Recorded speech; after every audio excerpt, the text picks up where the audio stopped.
खास होगी, असल वजह की तलाश होगी। दुनिया भर के हर गांव, शहर, गली मोहल्ले पर नजर हमारी होगी। खुलेंगी पर्दें, जहन में उठे हर सवाल की बात होगी। हर वो जवाब जो है आपके लिए जरूरी, जिम्मेदारी हमारी होगी। हर क्षेत्र की खबरों से जुड़े रहने के लिए बने रहिए वॉइस ऑफ अमेठी पर। नमस्कार, आप देख रहे हैं वॉइस ऑफ अमेठी। तो चलिए रुक करते हैं आज की प्रमुख और बड़ी खबर पर।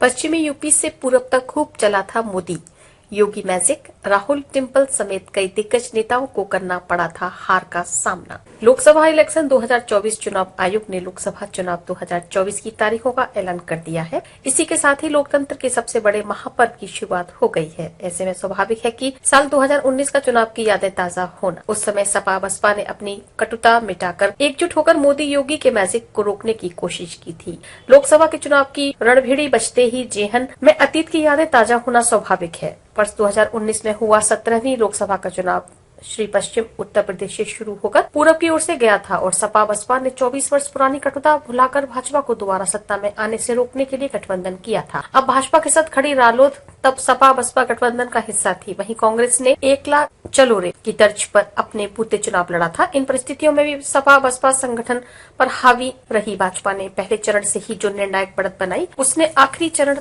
पूरा होने पर उसकी झोली में 62 सीटें डाल दी थी, जबकि 2 सीटें उसके सहयोगी अपना दल एस के खाते में गई थी। भाजपा ने पश्चिमी यूपी में हासिल की थी 6 सीट। वर्ष 2019 में पहले चरण में पश्चिमी उत्तर प्रदेश की 8 सीटों पर 11 अप्रैल को चुनाव हुआ था। भाजपा ने 75% स्ट्राइक रेट के साथ इनमें से 6 सीटें जीती थीं, जबकि सहारनपुर और बिजनौर सीट उनके हाथ से फिसल गई थी। इन 2 सीटों पर बसपा जीती थी। भाजपा की आंधी में रालोद मुखिया चौधरी अजीत सिंह को मुजफ्फरनगर सीट पर हार का मुंह देखना पड़ा था, तो उनके पुत्र जयंत चौधरी बागपत में पराजित हुए थे। वहीं गाजियाबाद सीट पर केंद्रीय मंत्री जनरल वीके सिंह ने 5 लाख से अधिक वोटों से जीत दर्ज की थी।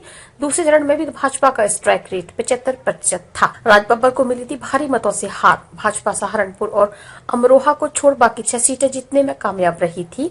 इन दिनों सीटों पर बसपा का हाथी चिंघाड़ा था। फतेहपुर सीकरी पर सीट भाजपा के राजकुमार चाहर ने कांग्रेस उम्मीदवार राजबब्बर को 4.95 लाख मतों से भारी अंतर से पराजित किया था। इसी चरण में पश्चिमी उत्तर प्रदेश की 6 सीटों को समेटे रुहेलखंड और तराई क्षेत्र की 10 सीटों में से भाजपा को 6 सीटों पर जीत हासिल हुई थी। सपा को इसी चरण की मुरादाबाद, रामपुर, संभल और मैनपुरी सीट पर सफलता मिली थी। बुंदेलखंड में भाजपा ने सुपड़ा किया था साफ। मैनपुरी का चुनाव सपा संस्थापक और सियासत के पहलवान मुलायम सिंह यादव के राजनीतिक जीवन की आखिरी चुनाव साबित हुआ था। चौथे चरण में तराई क्षेत्र के अलावा अवध और बुंदेलखंड की 13 सीटों में से सभी पर भाजपा विरोधियों का सुपड़ा साफ करने में कामयाब रही थी। खबरों में अब तक के लिए बस इतना ही। फिर होगी आपसे मुलाकात ऐसी किसी बड़ी और खास खबर के साथ। तब तक के लिए नमस्कार और देखते रहिए